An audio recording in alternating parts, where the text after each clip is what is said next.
If you go back and watch this whole channel from start to finish, there's no reason why you don't have the information you need to have $1 million brand. How can you expect to make sales when you never talk about your brand, you never tell anybody about it, you don't put yourself in position, you never have merchandise on you? That's the reason why you're not making sales. You have to put your brand in position. Like, if you are struggling with sales right now, the problem isn't your brand. The problem is you.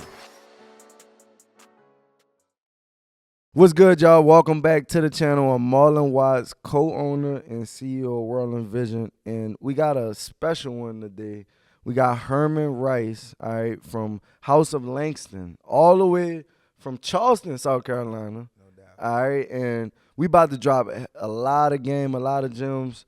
I mean, honestly, Herman, like, can you tell them a little bit about your brand? Like, even how you found us, how you even joined the program, and like how everything been going, really. So the House of Langston is an affirmation brand providing ready-to-wear garments and accessories that encourages you to pursue and protect your dreams. And we kind of embody that.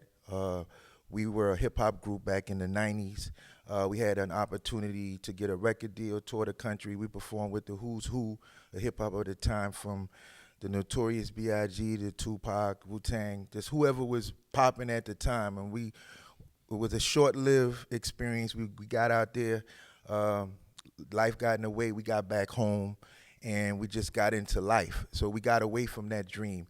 So 20 years later, we decided, my brother, my partner decided, let's get back to doing music. But at this point, we're like older. We got families. Hell, I got grandkids at this time. So we're like, yeah. So I'm like, all right, let's do it. But we have to find a space because we can't do what we were doing, and we can't try to keep up with the younger cats. So we started doing the music, and we found a niche. So we created our own niche of music. We call it adult contemporary head nod music. So we got out there, and it started making some noise.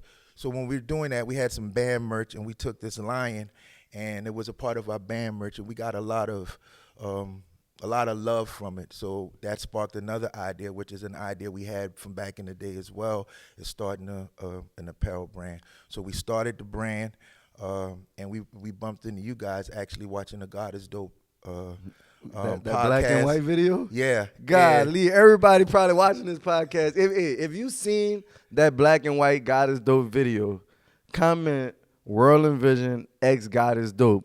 I want to see how many people watch that video. You don't know how many people we meet that said they watched that beginning video. And if you haven't seen that video, I recommend you go and watch it.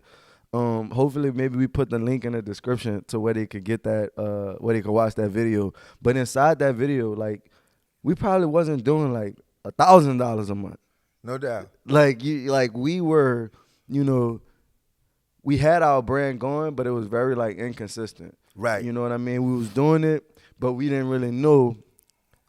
We didn't know how far we could take it. And sometimes, when you starting your brand, and you probably seen that, this weekend with you coming to the warehouse, being in this podcast section right now, like, how further you really have to go with your brand, like how much more you got to really go as far as grinding, like selling shirts. Even when you start making tens and thousands of dollars, $10,000, $50,000, you still have so much room to grow, because inside of our inner circle, I'm talking to Smooth, and she like, we doing 30, I'm trying to do 50, and then you still come here, and then you still be like, damn, I still got systems to create. Right. I still got people I'm gonna have to manage. Like, and it become, you get to bring your vision and bring what you want to do. You get to see it and get to touch it, and now it become a sense of reality. So in that video, we didn't know what we was gonna become. Right. But specifically, Sherrod at that point in that video, he was growing his brand, and we got the chance to. In that video specifically, he said, "Was one thing I'm gonna tell y'all out of all of this, it's possible." Right. That's the magic right there that we had to hear. Like, we seen it, and that we know that it's actually possible. And then from there, like, the sky was really the limit from us just turning the brand up. But really, today we here to focus on how we could turn your brand up, House of Langston. I mean, do you have, like, what's some of the struggles, or like what problems, or what can I answer today that's holding you back? Well, I'm tell you, first and foremost, it took us a minute to really get serious. Even after we joined the inner circle, it was like, well, we still got families and then other businesses and things of that nature.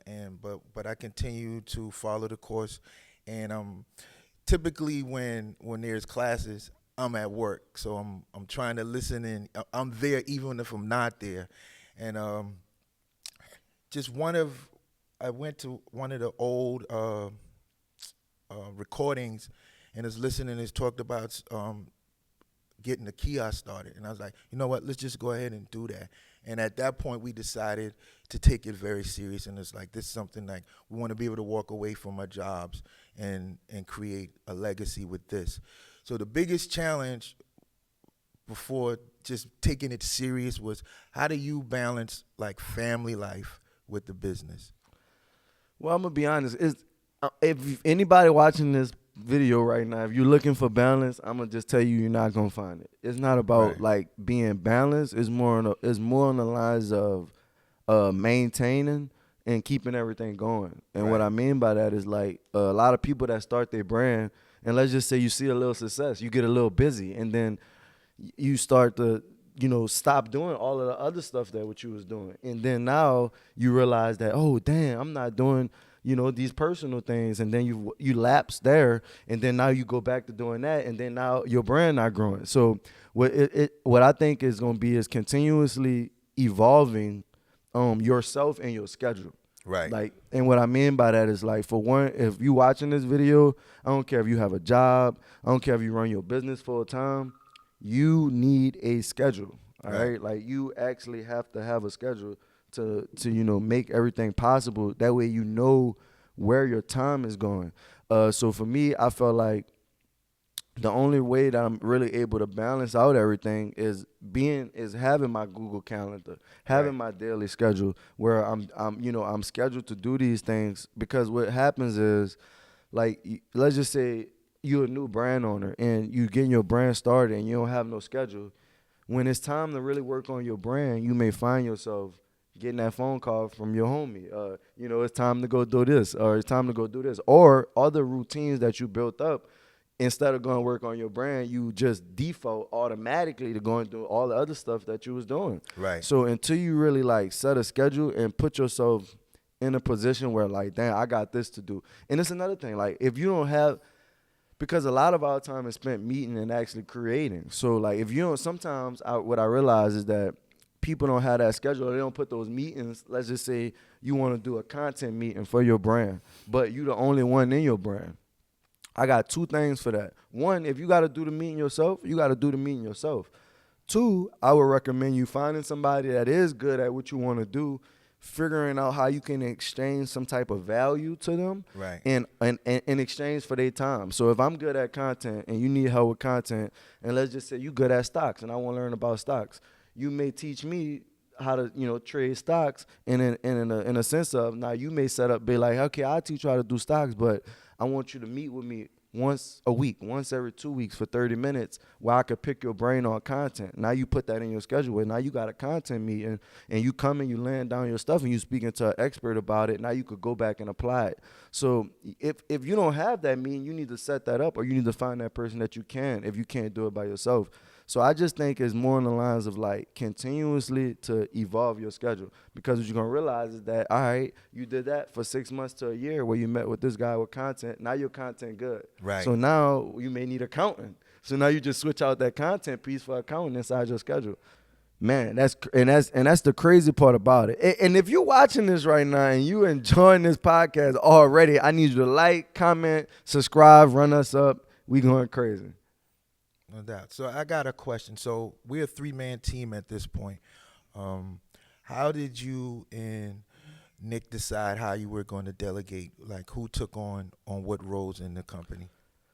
Honestly, it's based off skill sets. Right. So a lot of times, like you get into business with someone, or you have your business and you want someone to help you, and we start giving them tasks that's not their strong suit. So like for me, when we first got started, I was the designer.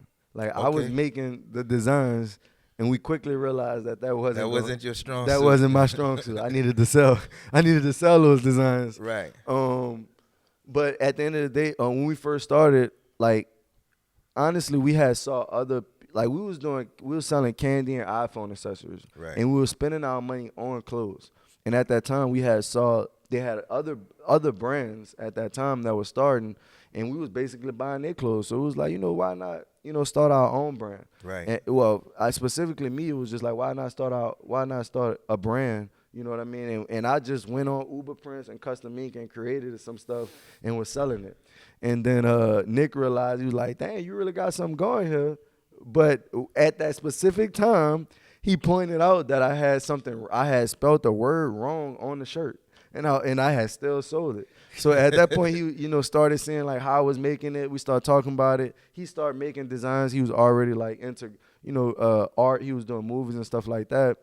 And then from there, it just kept going. And we realized that that inside the business, like if that he had a better eye at that, and then I had a better eye at selling. So it was just like, all right, you do what you good at, I do what I'm good at. Right. And then that just really just kept evolving. Even to today is where like, my skill sets are totally different from Nick's skill sets, and that's what allow our business to grow. So like if you in business with somebody, it's okay for y'all not to be the same.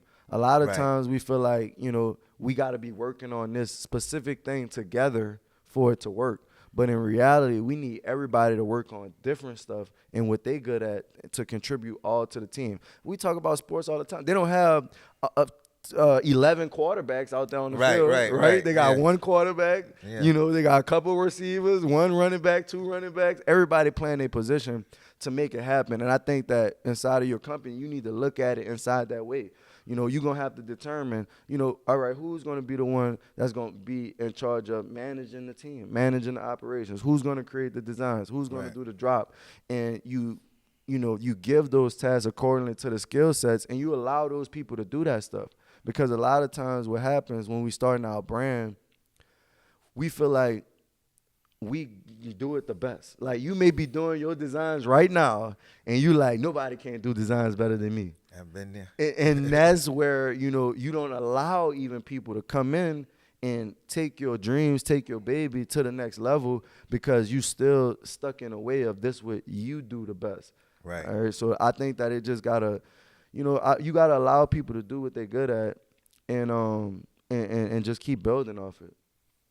No doubt. I have a question for y'all though. So like, I know you guys got into the kiosk. Can you like explain what that experience been like? Like how, like I know y'all watching the video pushed all over the edge to get the kiosk, but from getting the kiosk, what happened? Like, what's the results? What you seen? How is that operation actually going? Well, it's an amazing journey, and doing the kiosk, because you have an idea and you think it's a great idea, but until it's proven, it's just a thought. So when we got in the mall and we just started telling our story, and we realized how powerful our story is, because we decided to do something 20 years later, and most people by the age of 30, they already gave up on their dream. So being our age, as we get back to it, so people listen to our story, and when we tell the story, and we tell them for our brand, we represent entrepreneurs, goal-getters, influencers, and superheroes, and we ask them, which one are you? And everybody always stop and think, and they tell us. And then we leave them alone, and they go and buy. So we realize just telling our story, and that's something y'all always say, just telling the story, it sells it. So we never sell. We just tell the story. And it started a little slow, and it started to pick up, and then we started getting repeat customers immediately. People fell in love with the lion and the meaning behind it. We tell them like, this lion is your security, your personal security guard, and it wards off all dream stealers. So that could be a unsupportive spouse. That could be your personal self-doubt.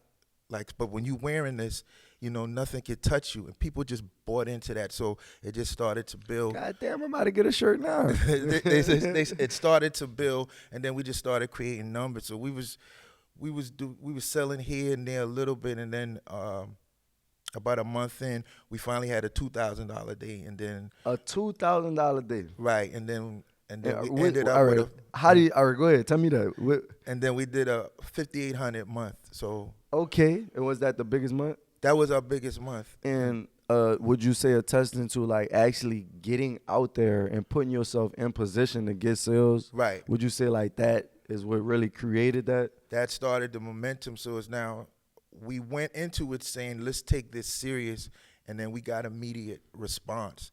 So it's like now it feels like an obligation. Like it's not just about us. We see how the people responded. So it was definitely a great move, and I'm glad. That's why the replays are so important.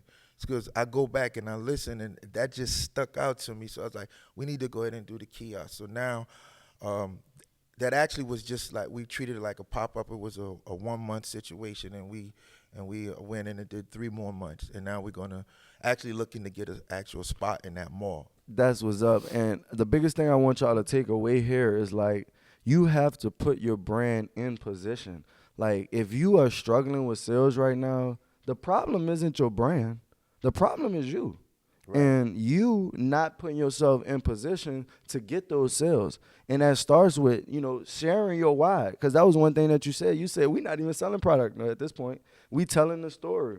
So you need to make sure that you understand what your brand's mission is all about, what your brand why is all about. And when you have that down pat and you add that with product, you need to add effort to it. Right. And the effort is actually being out in position to make sales. Like, we was on like one of the calls, one of our mentorship calls the other day, and we was, talking about, making sales, just making 1-2 sales a day. Right. And it was asking, they said they had a job, they worked. Mm-hmm. And I'm like, okay, that's perfect. Well, right now you at the backpack method. And the backpack method is always having merchandise on you at all times, in your car, in your bag, in your trunk. You a walking pop-up yourself. Right. Without actually having, that physical place.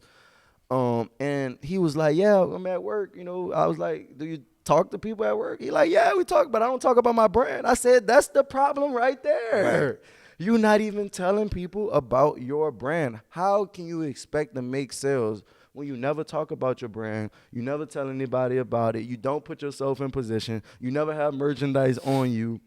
That's the reason why you're not making sales. It's not the brand that's not making sales. Right. It's you that's actually the problem. And I need everybody that's watching this to really, dig in deep within themselves to really figure out, like, why isn't my brand growing? Is it really my brand, or is it a lack of me executing on the stuff that I know?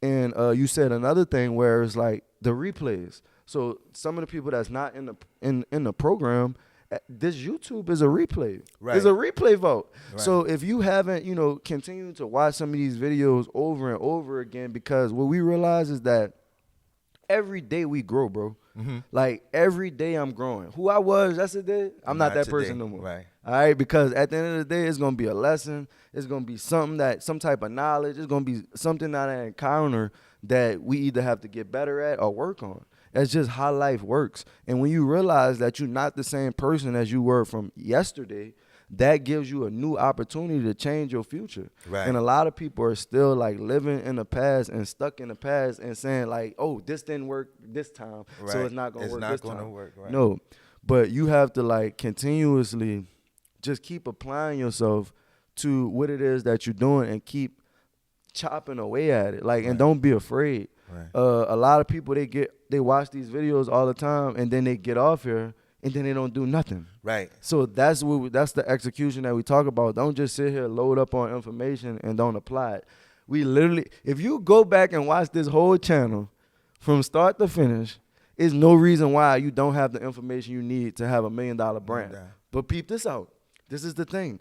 It wasn't until you said you wanted to take it serious and you got in the program and you put yourself in position around other entrepreneurs that was doing that same thing, because it's something that we realized, like, when you just doing it, you running a race against nobody. But when you put yourself in a community, you start running a race, not saying a competition like you competing with people, but you actually see where you at and where you got to go. Right. And the scenario I have on that is like, who's the fastest man in the world? Usain Bolt, man. I Golly. didn't know that. Usain Bolt. All right. So let's just say this. If If you was gonna race the fastest man in the world, which is Usain Bolt, you would be in America because he's in Jamaica, right, racing against the time. Because you don't really know how fast he is until you run. Right. You know you up against Usain Bolt, but you don't know how fast he really run. So your coach telling you, boom, all right, Usain Bolt run this time right here. This is what you need to beat. Right. So you practicing, boom, you ain't make the time, boom, you ain't make the time, boom, you ain't make the time. Oh, you made it this time. Okay, cool. But it's a total difference when you get in that race and you run against Usain Bolt. Ain't no time. That's the real thing. Real deal. And when you go and you like, oh, dang, he faster than the clock. Right.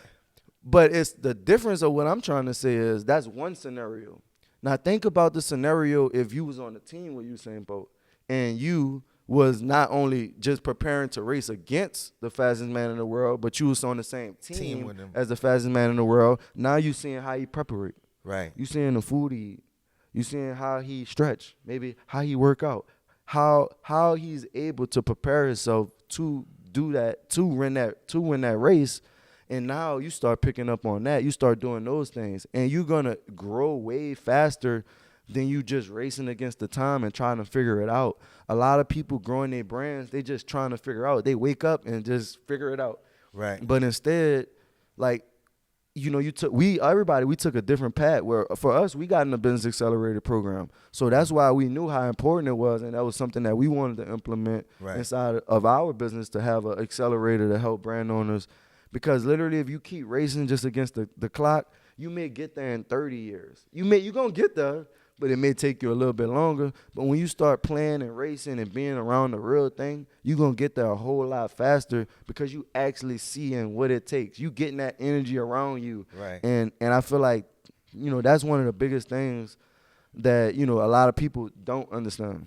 And I think the biggest thing about the inner circle, and just like you said, some people just watch the videos and get the information. And I've learned that knowledge on ice, ignorance on fire gonna beat knowledge on ice every time. And what's dope about the inner circle is you're around like-minded people. So, you know, there's people going in the same direction. Because you go out into life, they don't know anything. You telling them you're going to start a brand, and if you're not of an entrepreneurial mindset, that sounds crazy, and then people beating down your dreams. But if you can get in a room full of people that's doing the same thing you want to do, that's the biggest thing I've got from it.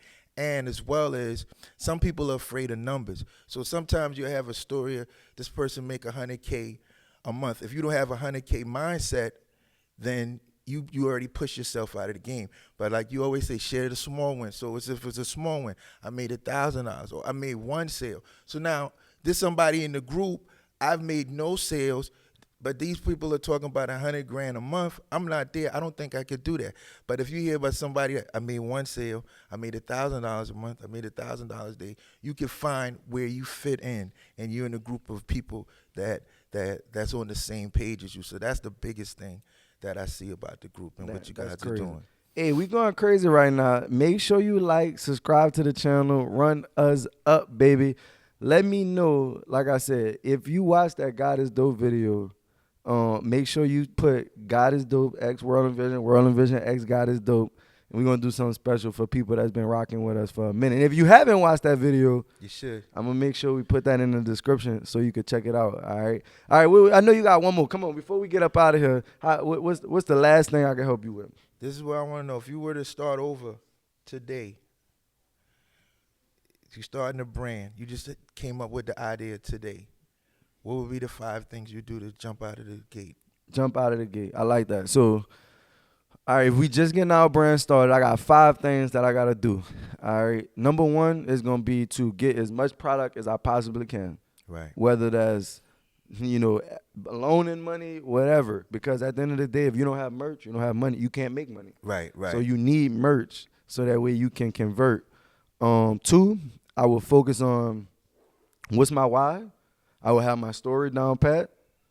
All right, 3, I will find, you know, some type of accessories, stickers, wristbands, something that's very affordable, not even affordable, something that's cheap. I'm gonna just say that straight up, cheap, that you can brand with your merchandise, whether that's a sticker. And I would be like giving that out, slapping it around everywhere. Like literally, we would put stickers on fast food restaurant boxes where you go and order, where you seeing it. So like, and specifically, I will focus on niche areas. So I will understand, like, you know, what local, regional, and worldwide is. I will have those different phases out, and I will focus in each phase, like, as in locally. Like, what I'm saying with these stickers and stuff, you could use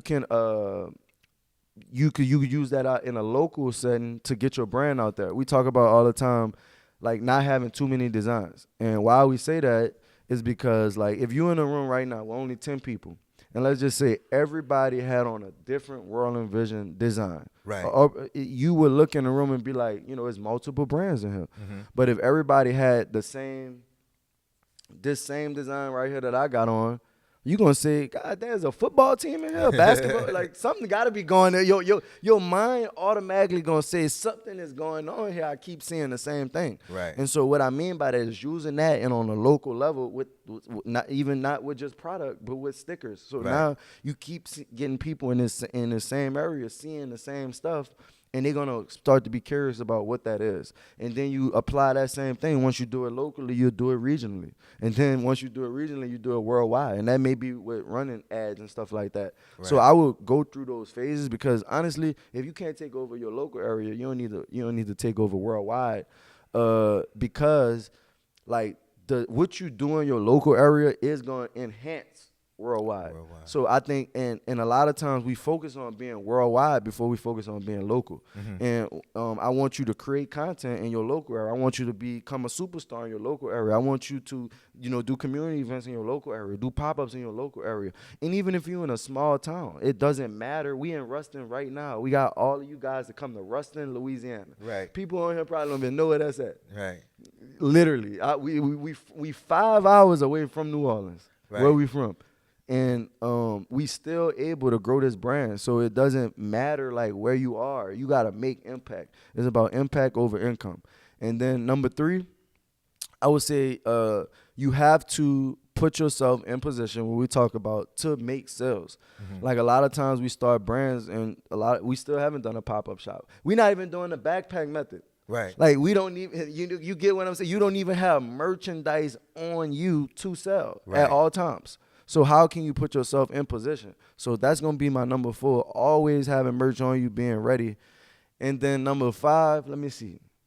Man, you got to have if I'm just getting started, you still got to have a website and you got to have your emails and text set up, your database. So even when you're doing this backpack method, even when you're doing all of this stuff, you still able to collect that data and, remarket to that person. Because at the end of the day, like, if you only make a sale one time, you could sell to everybody in the world. That's a cap. You're not going to have a successful company until you have repeated buyers. Like, what's your favorite place to eat? Carrabba's. How many times you go there? A lot, right? Okay. They got you. Yeah. They're going to be successful because they're keeping you entertained, that you love the service, you love something about it that keeps you coming back. And that's why that business is going to be successful. Let's talk about Kmart. Do you go there? No, they're gone, right? It's because nobody goes there. Right? So you literally have to be able to put yourself in position, to be successful, and that data is what's going to allow you to be successful because that's going to be your people. That's going to be, we have almost 500,000 followers on Instagram. We don't say that that's our customers. That's potential customers. So, social media is just a leveraging point to gravitate your audience to extract that data into your own personal, and now you could use that. You ever, you went somewhere or whatever or whatnot, bought something, and then you just got an email and think, God damn, how they... They got you because now they're going to continue to, put their brand in front of your face. And that's like the first thing that you go to. It's not like a chance that you see a commercial, a Chipotle commercial, whatever it is, Chick-fil-A, and then you eating Chick-fil-A that day. It's gradual. It is because they continue to put their brand in front of you. And that's all I'm saying. I want you to put your brand in front of people, extract that data, and continue to put your brand in front of them so that way you can have a brand that lasts forever and not just for a season. That's the goal. All right, hey, we just went crazy right now. We appreciate y'all. We got Herman Rice with House of Langston's from Charleston, South Carolina. And we appreciate y'all. Marlon Watts, co-owner and CEO of World and Vision, and we out.